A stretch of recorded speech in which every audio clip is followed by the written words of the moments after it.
Investing in mutual funds has many advantages: instant diversification, professional fund management, a wide variety of options, tax efficiency, automatic asset allocation, transparency, ease of investing, good returns, and so on. But after investing in mutual funds for a few years, many investors also want to try their hand at more active, direct investing in stocks. This is natural progression and there's nothing wrong in it, provided you take the right steps. Hello and welcome to ED Money's YouTube channel. Today, we are going to talk about how mutual fund investors can build a stock portfolio in a step-by-step manner. So if you're a fund investor who has been toying with the idea of investing in stocks, or if you're already investing in stocks but in an unsystematic, unstructured way, by the end of this video, you will get a good idea of stock investing. But for that, do watch the video until the end so that you don't leave any crucial step. And when you start investing in stocks, ET Money can be your best buddy, as it has been with fund investing thanks to our newly launched stock discovery feature. With just one tap, you can now get every detail about a stock and its underlying business, plus a lot more. Do check it out. So let's embark on the stock investing journey with step 1.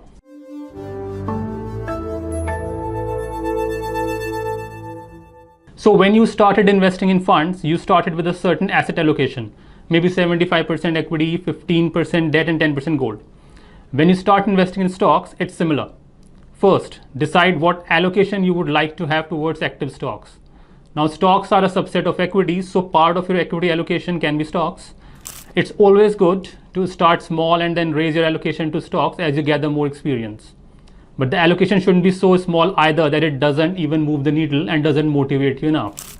So a good starting point can be 15 to 25% of your overall equity allocation. If your equity allocation is 70%, 20% of 70% is about 18%.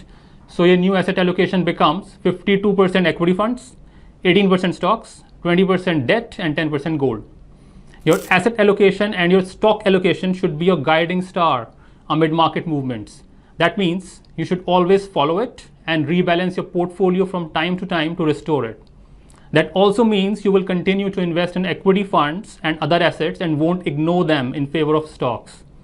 This will protect your financial future should your stock investing bets go sour. And while you can raise the stock allocation within the overall equity allocation, you should do so only after you have gained sufficient experience and can handle stock movements.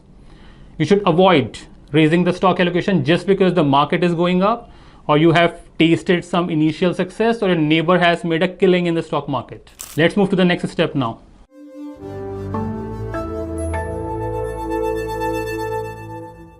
Just like you select a fund category before you invest in a fund, you should pick an appropriate universe before you invest in a stock. Now, as a new stock investor, it makes sense to stay with larger companies. That's because these companies can provide more safety. They have time-tested, proven business models. They tend to be less volatile and show less fluctuations in their financial performance too. There is more information about them in the public domain and they are widely tracked and so on. Now, this is not to say that you should not invest in mid and small caps. Once you have gained sufficient experience with larger companies, you can explore smaller companies as well, but avoid starting your stock investing journey with them. That's because mid and small caps entail higher uncertainty than their large cap peers, and if you start investing in them right away, the chances of going wrong with your stock picks is higher, and that can derail your stock investing journey before you start enjoying it. As an extension to the same logic, avoid taking thematic and sectoral calls during the initial phase. Again, they're not bad per se, but getting them right requires quite some experience. So, what are the right stock universes? The Sensex or the Nifty 50 or the Nifty Next 50 or the Nifty 100 or the BSE 100 are good for new stock investors. The Sensex is the most basic of this lot, and the Nifty 100 or the BSE 100 is the most diverse. So based on your preferences, you can pick a universe. There are many financial websites that provide lists of stocks, so you can use those to pull the stock lists as well. In this video, I will use the BSE 100 to illustrate the stock picking framework. And this brings us to the next step.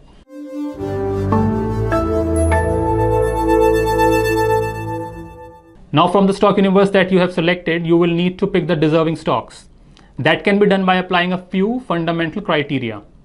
There are many online screeners that you can use to apply these criteria. Let's take a look at some basic criteria and understand why we are using them. The first is revenue growth. You want that the company's revenues have grown over time by a certain rate. You can consider a 3-year period or a 5-year period or an even longer period. The growth rate can be 8% or 10% or any other number as per your requirement.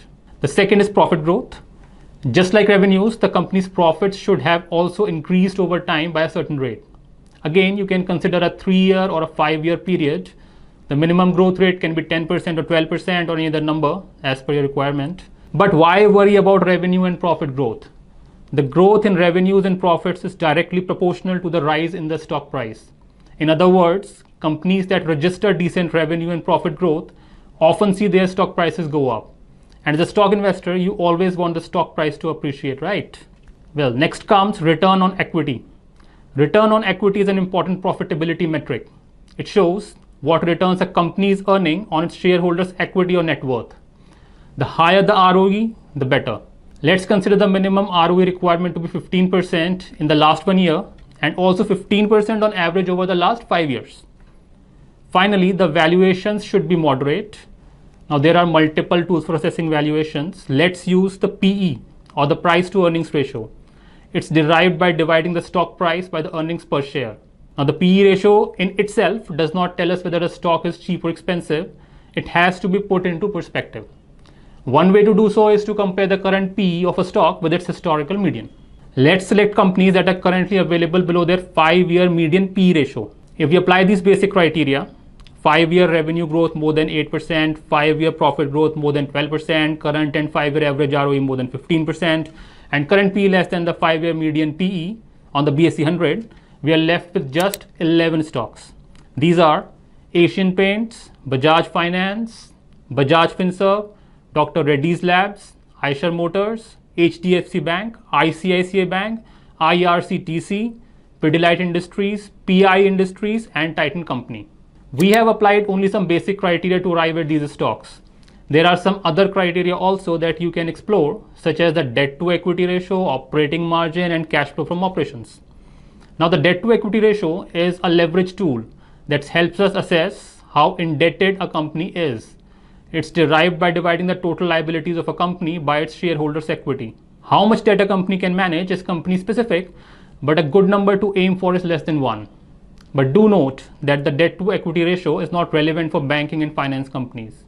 On your screen are the non-finance BSE 100 companies with a debt to equity of more than 1. Next is operating margin. Operating margin tells us what profit a company makes on its revenue after accounting for variable costs, but before interest and taxation. It is derived by dividing a company's earnings before interest and taxes by the revenue. The higher the operating margin, the better. But do note that you can compare operating margins of similar companies only, not of companies in different businesses. Then comes cash flow from operations, or CFO.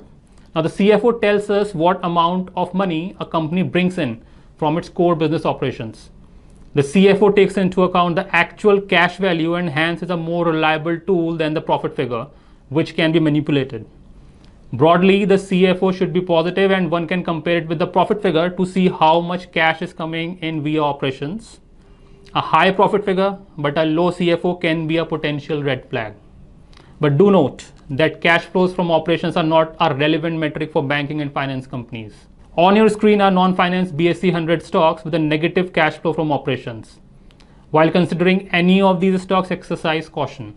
Apart from these, you can check some advanced measures too. These include pledging by the promoter, shareholders that have more than 1% stake in the company, and the mutual funds invested in the stock. Promoter pledging means keeping shares as a collateral by a company's promoter to raise cash.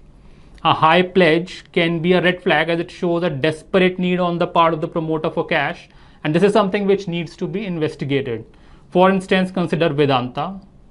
Not only has the promoter's stake fallen over the last 1 year from 68% to 59%, but the entire stake has been pledged too. This isn't desirable. One can also check the shareholders in a company who own more than 1% of equity. This data is available in the public domain. Now, if a company has renowned names as its shareholders, that's often a good sign. For instance, consider HDFC Bank and the top shareholders with a stake of more than 1%. Checking mutual fund holdings also helps. Mutual funds have greater research strength than an individual, and good companies often don't escape their sight. Now on your screen are the top fund houses invested in the HDFC Bank stock. If the company you are considering has low fund holdings, that should make you cautious. Okay, before I conclude this section, let me highlight that by no means is this the complete list of research metrics. There are numerous other metrics as well that matter too, including sector-specific ones. For instance, for the banking sector, there are a host of entirely different metrics, including NPAs, growth in advances and deposits, CASA ratio, cost to income ratio, ROA, and so on. If you would like to know more about analyzing banking stocks, you can watch our related video on the comparison of top 3 banks by market cap. I have included its link in the description. But this is something which can get you started. As you gather more experience in stock investing and as you accumulate more knowledge, you can add more metrics to your research arsenal. Also, the stocks that I have just discussed are not our recommendations. The idea was just to illustrate a basic stock picking framework, so do your own due diligence before investing in any of the stocks discussed in this video. One more important thing. Here we started with the universe of stocks and then shortlisted the deserving ones. But if you have a particular stock or a group of stocks already in mind, you can still apply the same framework. For instance, if you have the Infosys stock in mind and want to research it, you can pull its numbers from the ET Money website and check revenue growth, profit growth, ROE, operating margin, debt to equity, CFO, etc. Let's now move to step 4. But before I start with that, if you're finding this video useful and are interested in more such videos, do subscribe to this channel. Please do not forget to click on the bell icon so that you never miss a video from us.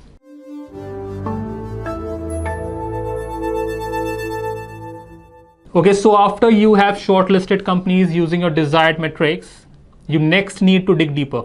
Don't make the mistake of buying the shortlisted stocks directly. Digging deeper means finding out more about the company, its business, management, industry outlook, future plans, etc. There are many sources of information available, including the company's website, investor presentations, the annual report, online search, research reports, etc. The most important of these is the annual report. It contains all the information about the company, including its past performance and future plans. Do check the management discussion and analysis or the MD&A section, which will give you insights into the company's performance and the management's plans and strategies. For instance, on your screen is the MD&A section of Asian Paints annual report for FY24. It has 3 sections: macroeconomic landscape, business review, and financial review. The macroeconomic landscape section gives you the macro outlook. The business review section talks about the company's businesses: decorative business, home decor, kitchen business, bath fittings and sanitary ware, international business, and the industrial business. The financial review section mentions the key financials and their analysis. It's also helpful to do a basic internet search regarding a company's management and promoters. If there are negative reports about the management and promoters, you should avoid investing in such a company. After you are convinced about the quality of the company in question, you can go ahead and buy its stock. But buying the stock is just the start of the game, not the end of it. After buying a stock, you need to observe investment hygiene. Let's talk about that in the next section.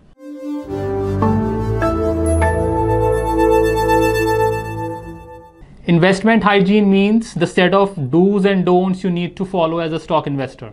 Ignoring them can result in suboptimal investment outcomes and derail your stock investing career altogether. Let's take a quick look at them one by one. First, avoid getting into too many stocks. For adequate diversification, 15 to 20 stocks are good enough. A small number will enable you to manage your portfolio efficiently. Second, spread the corpus evenly across all the stocks in your portfolio. Avoid allocating both a large corpus and a small corpus to a stock. A large allocation in a single stock can disproportionately increase your risk, and a small allocation won't make a difference at the portfolio level. Third, regularly track the performance and the news flow of the companies in your portfolio. This will help you make decisions in a timely manner. Fourth, don't hit the sell button due to a short-term fall in the stock price. Verify the fundamentals should the stock show a steep short-term correction. See a short-term fall in a good stock as a buying opportunity. Fifth, Avoid churning the portfolio to chase hot stock ideas or tips. Once you have picked a good stock post research, stay invested in it without getting distracted. Sixth, keep a long term horizon. Don't exit a well researched stock unless its fundamentals have worsened or the valuations have become expensive. Seventh, don't become complacent if your stock rises or the portfolio does well in the short run. A short term exponential rise should make you cautious, just like a short term fall. Eighth, if the valuations have turned expensive, don't mind booking profits or reducing your stake in a stock or switching to another good stock that's still reasonably valued. Ninth, commit to lifelong learning and keep honing your stock investment skills. There will inevitably be mistakes in spite of exercising all caution. Learn from them. And yes, keep watching ET Money's YouTube videos. And this is what I had for you today. Hope you liked it. And this video will help you embark upon your stock investing journey. Please do not forget to like, share, and comment.